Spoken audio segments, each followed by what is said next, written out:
तो हेलो, एक बार फिर स्वागत है आपका यूनिक आईएएस एकेडमी बाय गुलफाम अली राजी में। आज फिर से हम बात करेंगे पॉलिटिकल साइंस की, इंडियन पॉलिटिकल सिस्टम की। तो इससे पहले की क्लासेस या इससे पहले की वीडियो में मैंने आपसे बात की है कि हमारे यहाँ पार्लियामेंट क्या है, पार्लियामेंट के हाउस क्या है, पार्लियामेंट के ऑर्गन क्या हैं, इलेक्शन किस तरह से होते हैं। अब इसी सिलसिले को मैं आगे बढ़ाते हुए आज मैं बात करूँगा कि सरकार के गठन में या सरकार में प्रधानमंत्री का क्या रोल होता है, प्रधानमंत्री की क्या भूमिका होती है। देखिए, मैंने आपको बताया कि आम चुनाव होते हैं, आम चुनाव के बाद जिस पार्टी को भी मेजॉरिटी या गठबंधन मिलता है वो पार्टी सरकार बनाने का दावा करती है। उस पार्टी के मुखिया को राष्ट्रपति प्रधानमंत्री के रूप में शपथ दिला देते हैं। राष्ट्रपति महोदय का जो रोल है वो यहीं पर आकर ख़त्म हो जाता है। उनका रोल है जो सबसे बड़ी पार्टी या जो भी पार्टी उनको लगता है कि सरकार बना सकती है, चला सकती है, उसके मुखिया को बुलाना और उसे प्रधानमंत्री के रूप में शपथ दिला देना। प्रेसिडेंट का सरकार के गठन में रोल यहाँ पर एक तरह से ख़त्म हो जाता है। अब बात आती है मंत्रिपरिषद की। तो मंत्रिपरिषद का मतलब क्या है? परिषद का मतलब है दो या दो से ज़्यादा लोगों का एक समूह या ग्रुप जो मिलजुल करके कामों को करते हैं, ठीक है ना। अब यही समूह है अगर मंत्रियों का, तो उसे हम कहते हैं मंत्रिपरिषद। आपने वो स्टेट में और सेंटर में मंत्री होते हैं। अब इन मंत्रियों को सभी को एक साथ मिलाकर के हम कहते हैं मंत्रिपरिषद। जैसे आप लोग कहते हैं ना क्लास या कक्षा, स्कूल होता है, स्कूल किससे मिलकर बनता है? टीचर होते हैं, स्टूडेंट्स होते हैं। कक्षा किससे मिलकर बनती है? टीचर और स्टूडेंट्स से, उसको आप क्लास या कक्षा कहते हैं। उसी तरह से मंत्रिपरिषद का मतलब है मंत्री और प्रधानमंत्री। अगर आप सेंटर की बात कर रहे हैं तो प्रधानमंत्री और मंत्री, और अगर आप स्टेट गवर्नमेंट की बात कर रहे हैं तो मुख्यमंत्री और मंत्री। कहते दोनों को ही हम मंत्रिपरिषद या काउंसिल ऑफ मिनिस्टर्स हैं। अब मंत्रिपरिषद में अलग अलग तरह के मंत्री होते हैं, राज्य मंत्री, स्वतंत्र प्रभार और कैबिनेट मंत्री। इसकी बात अभी थोड़ी देर में करेंगे। सबसे पहली बात, मंत्री कौन बनेगा और कौन नहीं बनेगा। तो देखिए, जो प्रधानमंत्री बनने के योग्य है वो मंत्री बनने के योग्य भी है, लेकिन मंत्री बनाने में राष्ट्रपति का जो रोल है वो बहुत फॉर्मल है।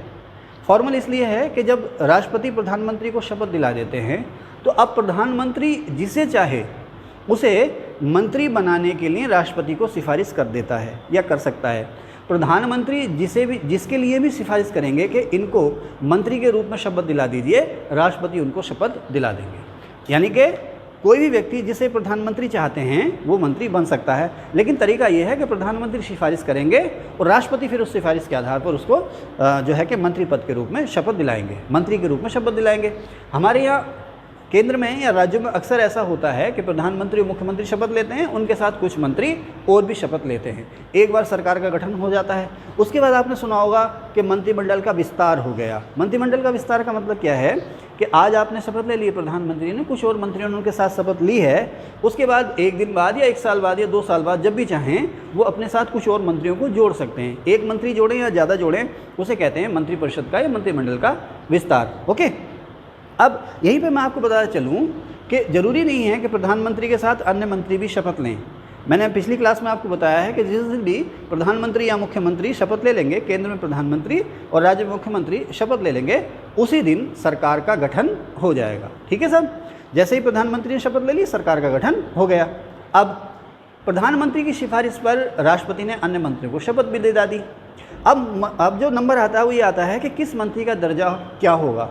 आप जैसे देखते हैं ना, एक बैंक में आप जाएं तो वहाँ पर एक बैंक मैनेजर होगा, असिस्टेंट बैंक मैनेजर होगा, और अलग अलग तरह के डिपार्टमेंट होते हैं। कोई लोन का डिपार्टमेंट है, कोई बीमा का डिपार्टमेंट है, अलग अलग के जो आपके उसको असिस्टेंट मैनेजर जो है, finance assistant manager, savings assistant manager, अलग अलग तरह की ब्रांच में उसको बनाए थे। कॉलेज में आप देखें, एक डिग्री कॉलेज होता है, वहाँ पर प्रिंसिपल्स होते हैं, प्रिंसिपल्स में अलग अलग डिपार्टमेंट होते हैं, वहाँ पर HOD यानी डिपार्टमेंट हेड होते हैं। तो उसी तरह से आप देखें जो मंत्रिपरिषद होती है, चाहे वो केंद्र की या राज्य की, उसमें अलग अलग तरह के मंत्री होते हैं। आपने नाम सुना होगा जैसे कैबिनेट मंत्री। अब यही मंत्रिपरिषद है, इसमें आप देखेंगे कैबिनेट स्तर के मंत्री, कैबिनेट स्तर के मंत्री, ठीक है। दूसरा राज्य मंत्री, और तीसरा राज्य मंत्री स्वतंत्र प्रभार, राज्य मंत्री स्वतंत्र प्रभार। ये 3 मंत्री, 3 अलग अलग तरह के मंत्री या 3 अलग अलग तरह के मिनिस्टर्स होते हैं मंत्रिपरिषद में। अच्छा, जरूरी नहीं है कि तीनों ही होने चाहिए, हो सकता है उसमें सारे जो है कैबिनेट का दर्जा हो, सभी को हो सकता है राज्य मंत्री का, ये सभी को राज्य मंत्री स्वतंत्र प्रभार का दर्जा हो, लेकिन आमतौर पर ऐसा होता नहीं है, अलग अलग तरह के मंत्री होते हैं। अब राष्ट्रपति का रोल क्या है? प्रधानमंत्री की सलाह पर शपथ दिला देना। उसके बाद किस मंत्री को कौन सा दर्जा मिलेगा, कोई कैबिनेट मंत्री होगा या राज्य मंत्री स्वतंत्र प्रभार होगा या राज्य मंत्री होगा, ये विशेषाधिकार है, ये खास जो अधिकार है वो केवल और केवल प्रधानमंत्री का है। प्रधानमंत्री जिसे चाहें उसे वो दर्जा देंगे। अब हमारे यहाँ ये जो है ना कैबिनेट मंत्री, राज्य मंत्री और राज्य मंत्री स्वतंत्र प्रभार, ये 3 अलग स्टेटस या 3 अलग अलग दर्जों को दिखाते हैं। अब कैबिनेट मंत्री जो होते हैं वो कैबिनेट की बैठकों में भाग लेते हैं। अब ये कैबिनेट क्या होती है, कैबिनेट की बैठकें क्या होती हैं, मैं आपको अभी बताता हूँ।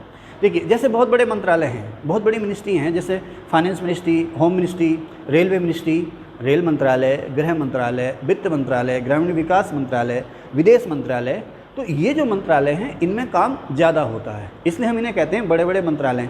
ठीक है, तो इसमें क्या होता है, कैबिनेट मंत्री भी होता है, राज्य मंत्री भी इसके साथ साथ होता है। अब कैबिनेट मंत्री और राज्य मंत्री के बीच में संबंध क्या होता है, इनका आपसी रिलेशन क्या होता है?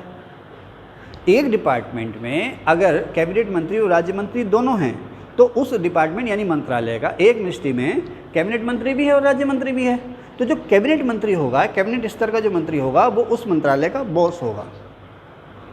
उसके साथ जो राज्य मंत्री हैं वो एक तरह से उसके सहायक या असिस्टेंट हैं। ध्यान रखना इस बात का। कैबिनेट मंत्री, राज्य मंत्री जो होते हैं उनके पास अलग से कोई विशेष मंत्रालय नहीं होता है। ध्यान रखना, राज्य मंत्रियों के पास अलग से कोई विशेष मंत्रालय नहीं होता है। हो भी सकता है, ऐसी कोई बड़ी बात नहीं है, हो भी सकता है, लेकिन आमतौर पर इनके पास अलग से मंत्रालय नहीं होता है। ये किसी ना किसी कैबिनेट स्तर के मंत्री के साथ काम करते हैं। मंत्रालय का जो सर्वे या चीफ होता है वो कैबिनेट स्तर का मंत्री होता है, उसे हम कैबिनेट मंत्री बोलते हैं। जैसे हमारे यहाँ होम मिनिस्टर अमित शाह जी, वो कैबिनेट स्तर के मंत्री हैं। अब उनके साथ और बहुत सारे 3 या 4 राज्य मंत्री जुड़े हुए हैं। अब जो कैबिनेट मंत्री है वो राज्य मंत्री को अलग अलग जिम्मा सौंपेगा। एक मंत्रालय में कैबिनेट मंत्री भी है और राज्य मंत्री भी है। जो बॉस है वो कैबिनेट मंत्री है, कैबिनेट मंत्री जो है वो राज्य मंत्रियों को अलग अलग काम सौंपेगा कि ठीक है आप ये काम देख लीजिए। जैसे फॉरेन मिनिस्ट्री है तो फॉरेन मिनिस्ट्री में एक कैबिनेट स्तर के मंत्री हैं, उसमें राज्य मंत्री भी हैं। तो कैबिनेट मंत्री ने राज्य मंत्री को कहा ठीक है आप एशिया के मामले देख लीजिए, आप यूरोप के मामले देख लीजिए, आप जो है घरेलू मामले देख लीजिए और आप जो है अफ्रीका के मामले देख लीजिए। तो कैबिनेट मंत्री जिसे चाहेगा कैबिनेट मंत्री उस राज्य मंत्री को वो जिम्मेदारी दे देगा। फिर से बता दूं, कैबिनेट मंत्री मंत्रालय में बॉस है, राज्य मंत्री उसके असिस्टेंट हैं। राज्य मंत्रियों को वो काम या वो जिम्मा या वो डिपार्टमेंट मिलेगा जो कैबिनेट मंत्री चाहेगा। ठीक है, अब कौन सा डिपार्टमेंट कौन सा जिम्मा मिलेगा ये आमतौर पर किसकी जिम्मेदारी है, किसका अधिकार है, कैबिनेट मंत्री का है। लेकिन पर्दे के पीछे हो सकता है पीएम साहब कहते हैं कि साहब ये वाले जो राज्य मंत्री हैं इनको ये काम दे दो, ऐसा हो सकता है। ऐसा होने में कोई बुराई भी नहीं है, क्योंकि सरकार चलाने का जिम्मा अल्टीमेटली किसका है, प्रधानमंत्री का। अब 2 तरह के मंत्री हो गए, एक कैबिनेट मंत्री और एक राज्य मंत्री। मैं फिर से बता दूं आपको, कैबिनेट मंत्री कौन होगा, राज्य मंत्री कौन होगा, ये कौन तय करेंगे, प्रधानमंत्री तय करेंगे। अब यहीं पर एक शब्द आता है राज्य मंत्री स्वतंत्र प्रभार। देखिए मैंने अभी आपको कहा कि कोई भी मंत्रालय है उसका जो बॉस होगा वो कैबिनेट स्तर का मंत्री होगा, उसके साथ राज्य मंत्री हो सकते हैं। राज्य मंत्रियों का अलग से कोई वजूद नहीं है, उनका बॉस कैबिनेट मंत्री है। लेकिन यहीं पर जब बात आ जाती है राज्य मंत्री स्वतंत्र प्रभार, फ्री इंचार्ज। स्वतंत्र प्रभार माने फ्री इंचार्ज। इसका मतलब ये है किसी को अगर राज्य मंत्री स्वतंत्र प्रभार कहा गया है तो इसका मतलब ये है कि वो अपने मंत्रालय का बॉस है, उसके ऊपर कोई कैबिनेट मंत्री नहीं है। उसे जो मंत्रालय दिया गया है उस मंत्रालय का बॉस है, उसके ऊपर कोई कैबिनेट मंत्री नहीं है। समझे ना? तो फिर इसको कैबिनेट मंत्री नाम क्यों नहीं दे रहे हम? अगर ऐसा है राज्य मंत्री स्वतंत्र प्रभार जो है, देखो अंतर हमने क्या दिखाया, राज्य मंत्री और राज्य मंत्री स्वतंत्र प्रभार। तो अगर हमने इसके मंत्रालय की जिम्मेदारी देनी है, इसके ऊपर किसी कैबिनेट मंत्री को नहीं बिठाना है, तो इसे हम कैबिनेट मंत्री का नाम क्यों नहीं दे रहे? उसकी वजह है।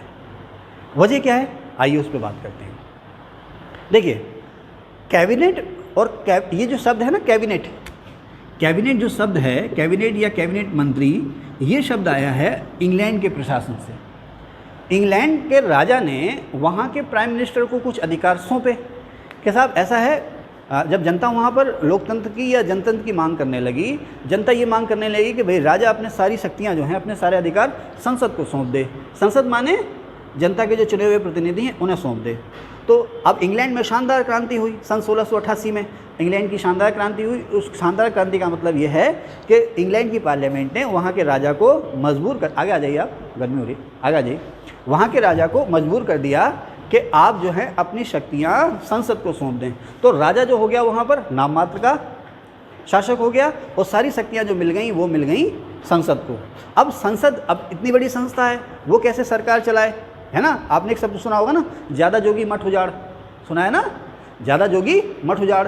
तो साहब उस चीज़ से बचने के लिए परंपरा ये चली कि साहब एक गवर्नमेंट होनी चाहिए, एक सरकार होनी चाहिए।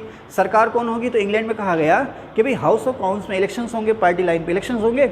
हाउस ऑफ कॉमन्स में जिस पार्टी के पास सीट ज़्यादा होंगी वो अपनी सरकार बनाएगा। सरकार बनाने का मतलब ये है कि उस पार्टी का एक प्रधानमंत्री होगा और प्रधानमंत्री सरकार को चलाने के लिए अपने साथ कुछ मंत्री जोड़ेगा। भाई क्यों जोड़ने पड़े मंत्री, और क्या ऐसा है क्या ये मॉडर्न एज में ही मंत्री जोड़े गए ना, पहले भी जोड़े गए। जैसे जैसे राजा ये काम बढ़े, जैसे चाणक्य ने भी अर्थशास्त्र में कहा है ना कि अच्छा राजा वो होता है और राजा को ऐसा करना चाहिए कि वो अपने साथ सहायक जोड़े, अपने साथ सचिव जोड़े। सचिव शब्द वहीं आ गया है साहब, अर्थशास्त्र में आ गया। तो चाणक्य ने अर्थशास्त्र में भी कहा है राजा से कि अच्छा राजा वो होगा जो अपनी सहायता के लिए अपने साथ सचिव यानी कि मंत्री जोड़ेगा। अर्थशास्त्र में एक शब्द भी आता है मंत्रिणा, मंत्रिणा या मंत्रिपरिषद। मौर्य काल कहाँ, आज से 2000 साल पहले मंत्रिपरिषद या मंत्रिणा जैसा शब्द भारत में आ गया था, ठीक है ना।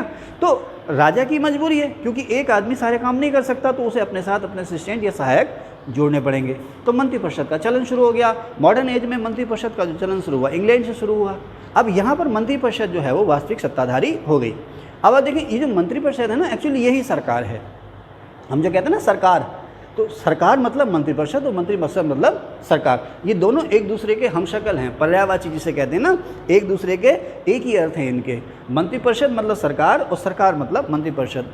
मंत्रिपरिषद समझते हैं ना, इलेक्शन हुए, इलेक्शन के बाद एक प्रधानमंत्री बना या मुख्यमंत्री बना स्टेट में, अपने साथ उसने कुछ मंत्री जोड़े, इसी समूह को हमने कह दिया मंत्रिपरिषद। देखो ये माला है, आपने कहा माला होती है ना, एक माला, उसमें अलग अलग मोती यहाँ पर जुड़े हुए हैं और बीच में एक बड़ा सा मोती होता है ना, उसको पकड़ लेते हैं। तो ये प्रधानमंत्री है और ये सारे के सारे जो हैं वो मंत्री हैं।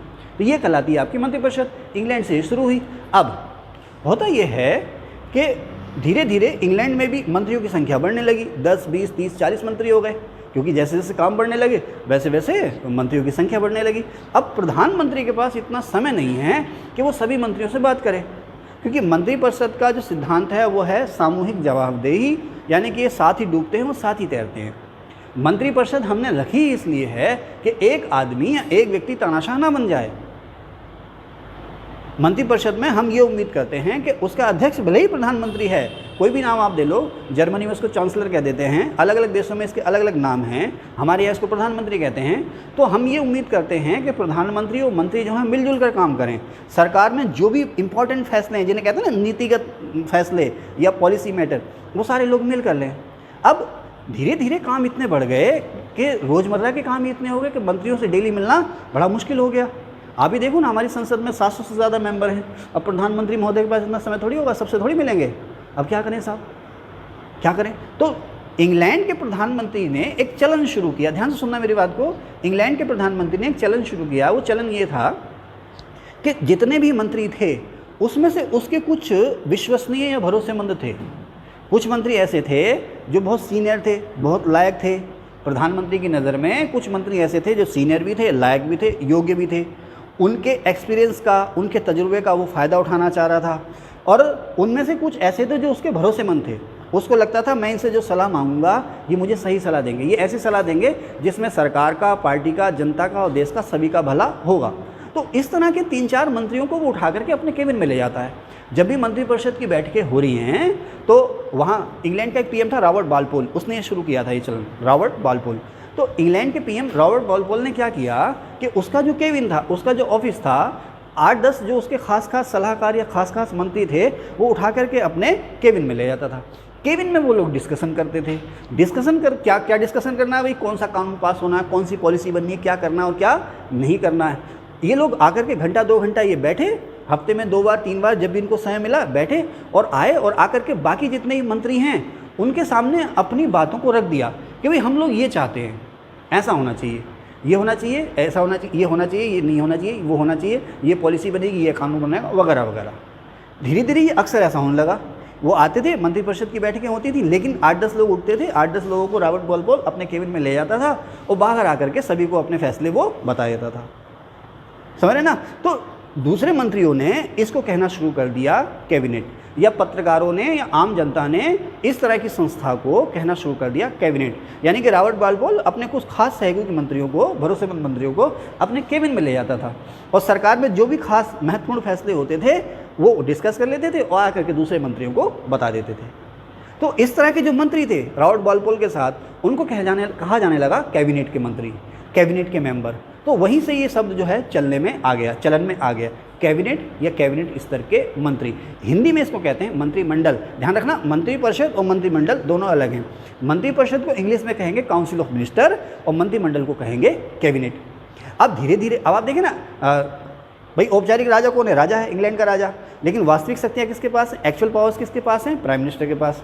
अब कुछ मंत्री ऐसे हैं जो प्राइम मिनिस्टर का नाक का बाल बने हुए हैं। नाक का बाल मतलब समझते हैं? बहुत ही करीबी। कुछ जो मंत्री हैं या कुछ जो मिनिस्टर हैं वो पीएम के नाक का बाल बने हुए हैं या पीएम के बहुत ही नज़दीकी या बहुत ही करीबी हैं। तो इनकी जो इमेज है जनता में, पार्टी में, संसद में, वो अलग हो गई। समय के साथ साथ इनका दर्जा भी बढ़ गया। इनको जो सैलरी अलाउंसेस या प्रिविलेजेस या विशेषाधिकार हैं वो दूसरे मंत्रियों की तुलना में ज़्यादा दिए जाने लगे। अब हर मंत्री जो है वो इस कैबिनेट में शामिल होना चाह रहा है। धीरे धीरे बाद में इंग्लैंड की संसद ने एक कानून पास कर दिया, नियम बना दिया कि साहब कैबिनेट स्तर के जो मंत्री होंगे उनका स्टेटस जो है आम मंत्रियों से ऊंचा होगा, अन्य मंत्रियों का जो स्टेटस है नीचा होगा, और कैबिनेट स्तर के जो मंत्री हैं उनका स्टेटस नीचा होगा। वही चलन भारत में भी आ गया। हम जब आज़ाद हुए तो वही चलन भारत में भी आ गया, हमारे यहाँ भी कैबिनेट स्तर के मंत्री। अब जो कैबिनेट स्तर के मंत्री हैं, अन्य जो मंत्री हैं, उनको हमने नाम दिया मिनिस्टर फॉर स्टेट या राज्य मंत्री, और राज्य मंत्री स्वतंत्र प्रभार यानी कि minister for state free in charge. Okay. अब रॉबर्ट वालपोल ने जब चाहा तब अपने साथियों को, कुछ साथियों को कैबिनेट में बुलाया और डिस्कशन होने लगा। लेकिन फिर धीरे धीरे रिवाज हो गया कि भाई वीक में कम से कम एक बार, सप्ताह में कम से कम एक बार हम लोग सभी मिलेंगे। कौन? मैं और मेरे जो मैं मतलब रॉबर्ट वालपोल और रॉबर्ट वालपोल के जो विश्वस्त सहयोगी वो आपस में मिलेंगे। तो इस तरह की जो बैठकें होने लगी, इन्हें कहा जाने लगा कैबिनेट की बैठक। क्या कहा जाने लगा?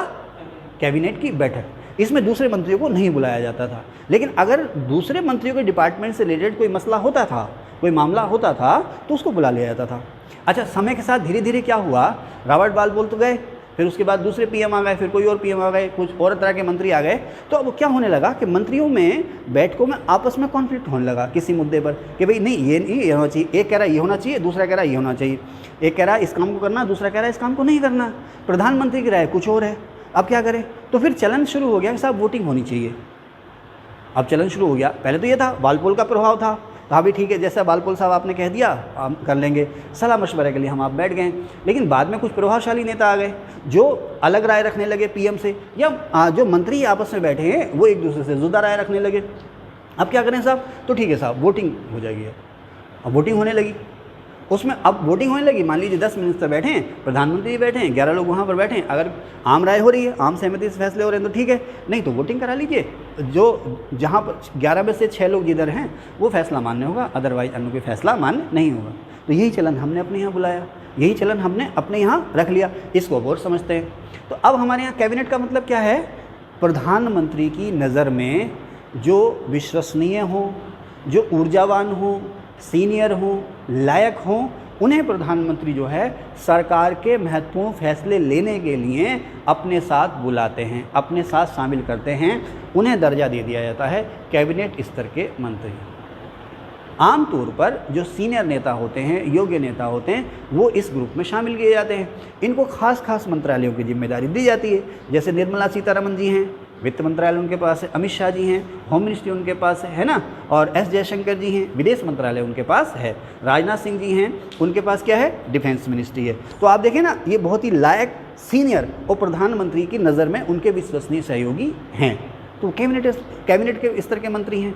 कैबिनेट स्तर का जो मंत्री होते हैं उनका दर्जा, उनकी जो सैलरी है और जो सुविधाएँ होती हैं राज्य मंत्री और राज्य मंत्री स्वतंत्र प्रभार से ऊँचा होता है।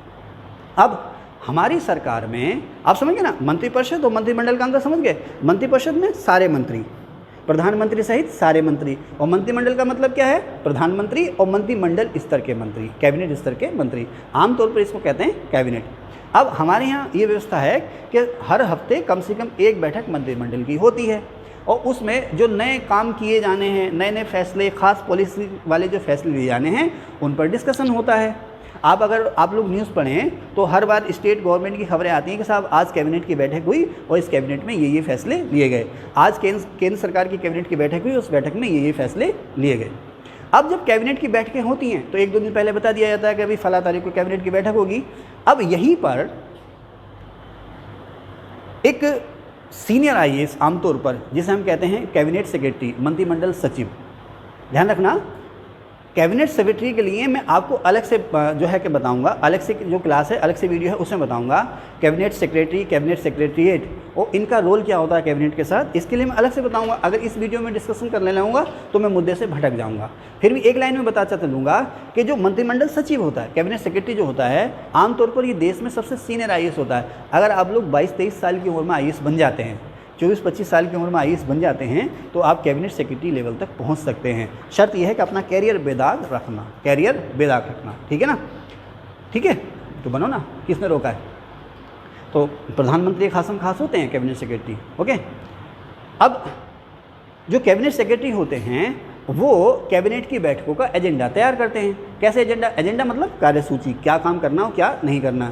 तो वो जितने ही मंत्रालय होते हैं, कैबिनेट सेक्रेटरी उन सभी मंत्रालयों के सचिव के, मंत्रियों के संपर्क में रहते हैं, मिल बैठ के बात करते हैं कि भाई कौन कौन से फैसले इस बार कैबिनेट की बैठकों में रखे जाएंगे। एक्चुअली सरकार को नेता और सचिव दोनों मिलकर के चलाते हैं, तो दोनों मिलकर के फैसले करते हैं। अब क्या क्या काम करना है उसका ड्राफ्ट जो है कैबिनेट के सामने रखा जाता है, कैबिनेट की बैठकों में रखा जाता है, उस पर डिस्कशन होता है। आमतौर पर आम सहमति बन जाती है, नहीं तो वोटिंग हो जाती है और जो भी फैसले लिए जाते हैं वो ले लिए जाते हैं। एक्चुअली कैबिनेट के फैसले ही सरकार के फैसले होते हैं या सरकार के फैसले ही कैबिनेट के फैसले होते हैं। अब बाकी मंत्री जो हैं, बाकी मंत्रियों को फैसले बता दिए जाते हैं कि काम ऐसे करना है और ऐसे नहीं करना है। और बाकी जितने ही मंत्री हैं, चाहे वो राज्य मंत्री हैं या राज्य मंत्री स्वतंत्र प्रभार हैं, उनको उन फैसलों को मानना है, या तो मानना है, नहीं तो इस्तीफा दो और अपने घर बैठो। क्यों? क्योंकि मंत्रिपरिषद ने अपनी शक्तियां सौंप दी हैं कैबिनेट को। संसद ने अपनी जो पावर्स हैं वो डेलीगेट कर दी हैं चुनी हुई सरकार को, ठीक है ना, चुनी हुई सरकार को, यानी कि मंत्रिपरिषद को। और मंत्रिपरिषद ने अपनी डिसीजन की जो पावर्स हैं वो डेलीगेट कर दी हैं, हिंदी में इसको कहते हैं प्रत्यायोजित कर देना, सौंप देना, वो कर दी है कैबिनेट को। इसका मतलब क्या है? कैबिनेट हमारे यहाँ सबसे पावरफुल बॉडी है। सरकार का मतलब कैबिनेट और कैबिनेट का मतलब सरकार, समझ गए आप? और कैबिनेट चुनी जाती है, मंत्रिपरिषद में चुनी जाती है, और इस कैबिनेट में कौन शामिल होगा, कौन शामिल नहीं होगा, ये जो विशेष अधिकार है पीएम का है। अब कैबिनेट में क्या दूसरे मंत्रियों को नहीं बुलाया जाता? आमतौर पर जो राज्य मंत्री और राज्य मंत्री स्वतंत्र प्रभार हैं उन्हें कैबिनेट की बैठकों में नहीं बुलाया जाता है। अब कभी ऐसा हो सकता है जैसे वन राज्य मंत्री हैं, अब उनके डिपार्टमेंट का कोई मसला है जो कैबिनेट में आया है, डिस्कशन के लिए आया है, तो उन्हें बुलाया जा सकता है। ऐसा कोई भी राज्य मंत्री या राज्य मंत्री स्वतंत्र प्रभार जिसके मंत्रालय से या जिसके डिपार्टमेंट से जुड़ा हुआ किसी मुद्दे पर, किसी पॉलिसी पर या किसी भी बात पर कैबिनेट में डिस्कशन हो रहा है, तो उसे कैबिनेट की बैठक में बुलाया जाएगा। बुला करके उसे बोलने का अधिकार है, उस बैठक में उसे बोलने का अधिकार है, लेकिन उस बैठक में उसे वोट देने का अधिकार नहीं है। आमतौर पर राज्य मंत्री और राज्य मंत्री स्वतंत्र प्रभार को कैबिनेट की बैठकों में नहीं बुलाया जाता है। अगर बुलाया जाएगा तो उसे वोट देने का अधिकार नहीं। ओके, ठीक है, अब आगे चलते हैं। अब मैंने अभी पीछे आपको बताया कौन कैबिनेट मंत्री होगा, कौन नहीं होगा, ये किसका अधिकार है? प्रधानमंत्री का अधिकार है। अगर प्रधानमंत्री को लगे कि कोई राज्य मंत्री या राज्य मंत्री स्वतंत्र प्रभार का जो कोई भी मंत्री है वो अच्छा काम कर रहा है, उसका जो योग्यता लगातार बढ़ती जा रही है, विश्वसनीयता उसकी बढ़ती जा रही है, तो प्रधानमंत्री प्रमोशन भी कर देते हैं। राज्य मंत्री से कैबिनेट मंत्री बना दिया या स्वतंत्र प्रभार का दर्जा दे दिया या स्वतंत्र प्रभार से कैबिनेट स्तर के मंत्री का दर्जा दे दिया, इसे आप प्रमोशन भी कह सकते हैं। ये प्रधानमंत्री का विशेष अधिकार है। वो कभी कभी ऐसा लगता है कि पीएम साहब को ये लगेगा कि भाई जो नेता हैं, जो मंत्री हैं, उनकी जो परफॉर्मेंस है उतनी अच्छी नहीं है जितनी होनी चाहिए थी, तो दर्जा घटा भी देते हैं, मंत्रालय से हटा भी देते हैं, दर्जा घटा भी देते हैं। वो कहते हैं भाई जाओ आप पार्टी के लिए काम करो, संगठन के लिए आप काम करो। तो कैबिनेट, ध्यान रखना, सरकार के गठन में किसकी भूमिका है? राष्ट्रपति की, ठीक है साहब। और मंत्रिमंडल के गठन में किसकी भूमिका है? प्रधानमंत्री की, ठीक है। अब एक शब्द आता है यहीं पर पोर्टफोलियो, आपने सुना भी होगा। भारत में पोर्टफोलियो सिस्टम सबसे पहले किसने शुरू किया? लॉर्ड कैनिंग ने सन 1861 में। पोर्टफोलियो का मतलब ये है कि प्रधानमंत्री या सीएम ने शपथ ले ली, उसके बाद उसने अपने साथ मंत्रियों को भी जोड़ लिया। न केवल मंत्री को जोड़ लिया बल्कि उन्हें डिपार्टमेंट्स का यानी कि मंत्रालय का अलॉटमेंट आवंटन भी कर दिया कि कौन सा मंत्री बने और किस मंत्री को कौन सा डिपार्टमेंट दिया जाएगा, ये काम भी हो गया। इसको कहा जाता है पोर्टफोलियो। ध्यान रखना, पोर्टफोलियो सिस्टम 1861 में सबसे पहले लॉर्ड कैनिंग के समय में शुरू हुआ था। तो साहब पोर्टफोलियो में या सरकार कैबिनेट के गठन में जो अहम रोल है, एक खास रोल है, एकमात्र रोल है वो पीएम का। अगर गठबंधन सरकारें होती हैं या प्रधानमंत्री की पार्टी पर या आम जनता पर पकड़ जो है कमज़ोर होती है तो फिर इसमें और भी शक्तियाँ हैं जिनका रोल हो जाता है। नहीं तो अगर प्रधानमंत्री का व्यक्तित्व स्ट्रांग है, सरकार पर, आम जनता पर उनका असर है, तो इसके गठन में केवल और केवल प्रधानमंत्री की भूमिका ही होती है। तो फिर से मैं बता दूं, कैबिनेट स्तर का जो मंत्री होता है वो अपने मंत्रालय में सर्वसर्वा होता है। उसके साथ राज्य मंत्री अगर हैं तो जो काम कैबिनेट मंत्री चाहेगा वो राज्य मंत्री को सौंपे जाएंगे। राज्य मंत्री स्वतंत्र प्रभार जो होता है वो अपने डिपार्टमेंट का सर्वेसर्वा होता है, उसके ऊपर कोई बॉस नहीं होता है, सिर्फ पीएम होता है। ठीक है, तो आज की क्लास में बस इतना ही, मिलते हैं अगली क्लास में। Thank you.